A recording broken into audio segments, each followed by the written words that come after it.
Qual a estratégia de Deus para salvar uma pessoa? Olá, eu sou o Heber Juncker.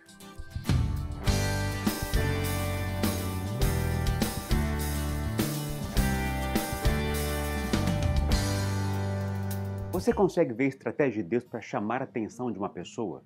Quando lemos Atos, capítulo 16, vemos que Deus fez para chamar a atenção de Lídia. Os missionários Paulo, Silas, Timóteo e Lucas estavam em viagem para pregar o Evangelho de Jesus às pessoas em cidades do mundo romano. Na cidade de Troade, Deus deu uma visão a Paulo de um homem da Macedônia que estava pedindo ajuda. E logo em seguida, partiram de viagem para a cidade de Filipos, a principal cidade da Macedônia, onde lá encontraram um grupo de mulheres reunidas à beira do rio, possivelmente orando.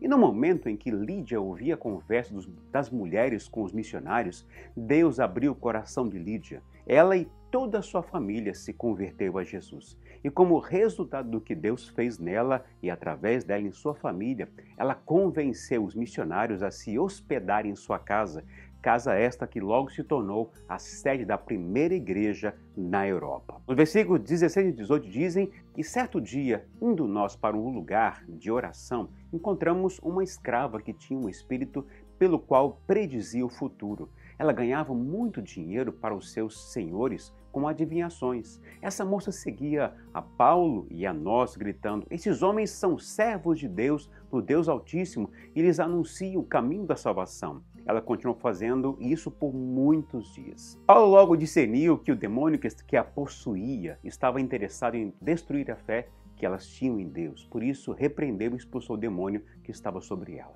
Aí começou o problema para eles, pois os que lucravam com as adivinhações da mulher perderam dinheiro, o lucro com a libertação dela. Diz a Bíblia que Paulo e Silas foram espancados com varas, colocados na prisão e acorrentados em troncos com correntes. Veja como a Bíblia diz em detalhes. A multidão ajuntou-se contra Paulo e Silas e os magistrados ordenaram que se lhe tirassem as roupas e fossem açoitados. Depois de serem severamente açoitados, foram lançados na prisão. O carcereiro recebeu instrução para vigiá-los com cuidado.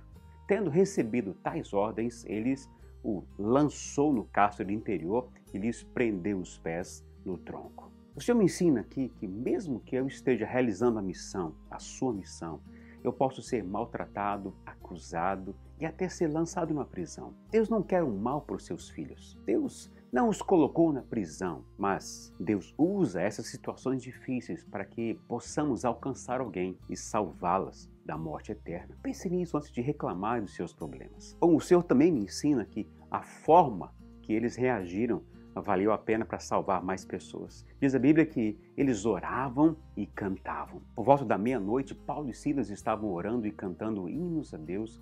Os outros presos os ouviam. Como você reage quando é maltratado, criticado e desprezado? Paulo e Silas poderiam estar resmungando e reclamando por se achar injustiçado. Poderiam ter reclamado até com Deus por estar vivendo aquela situação e Ele não os ter tirado daqueles sofrimentos. Mas em vez disso, eles cantaram e oraram. Interessante que não pararam por aí. Eles não fizeram essas coisas em silêncio ou baixinho para ninguém perceber, mas o fizeram em alto e bom som para que os prisioneiros ao seu redor também ouvissem. Será que faríamos o mesmo? Mas para fazer isso, e por quê? Bom, eles entendiam que não podiam perder a oportunidade de testemunhar de Jesus a todas as pessoas, independente de sua raça, cor, religião ou situação. Eles estavam ali glorificando a Deus na cadeia, para que os prisioneiros também ouvissem sobre Jesus. E qual foi a consequência disso? Bom, a salvação do carcereiro. O que aconteceu naquele lugar? Bom, veja o que a Bíblia diz. De repente houve um terremoto tão violento que os alicerces da prisão foram abalados. Imediatamente as portas se abriram e as correntes de todos se soltaram. O carcereiro acordou e, vendo abertas as portas da prisão, desembainhou sua espada para se matar, porque pensava que os presos tivessem fugido. Mas Paulo gritou: "Não faça isso, estamos todos aqui." O carcereiro pediu luz, entrou correndo e, trêmulo, prostrou-se diante de Paulo e Silas. Então levou-os para fora e perguntou: "Senhores, que devo fazer para ser salvo?" Eles responderam: creia no Senhor Jesus e serão salvos você e os de sua casa. E pregaram a palavra de Deus a ele e a todos de sua casa. Naquela mesma hora da noite, o carcereiro lavou as feridas deles. Em seguida, ele e todos os seus foram batizados. Então os levou para sua casa, serviu-lhes uma refeição e com todos os de sua casa alegrou-se muito por haver crido em Deus. Destaco aqui duas frases importantes para a salvação do carcereiro. Primeiro, senhores, que devo fazer para ser salvo? Como gostaria de ouvir de alguém essa pergunta? Mas a Bíblia me ensina aqui que isso somente aconteceu por causa da ousadia de Paulo e Silas. Eles estavam orando e cantando alto naquela situação. Eu creio que quanto mais fizermos conhecido quem somos em Cristo Jesus, maior será a oportunidade das pessoas perguntarem: o que devo fazer para ser salvo? A segunda frase é: creia no Senhor Jesus e serão salvos você e os de sua casa. Paulo está dizendo ao carcereiro que sua salvação depende de sua confiança em Jesus Cristo como Senhor e Salvador de sua vida.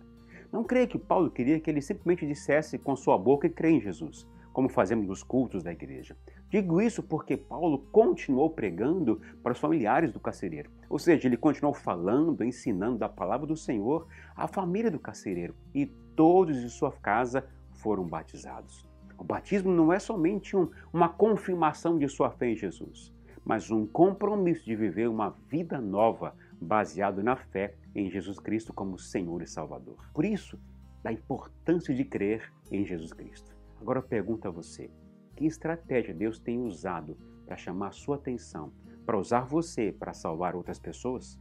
Pensa nisso e viva conforme o propósito de Deus, assim como Paulo e Silas viveram. Um grande abraço, Jesus abençoe o seu dia e até a próxima. Não se esqueça de dar um like logo aqui abaixo se você gostou do devocional e Deus ministrou o seu coração.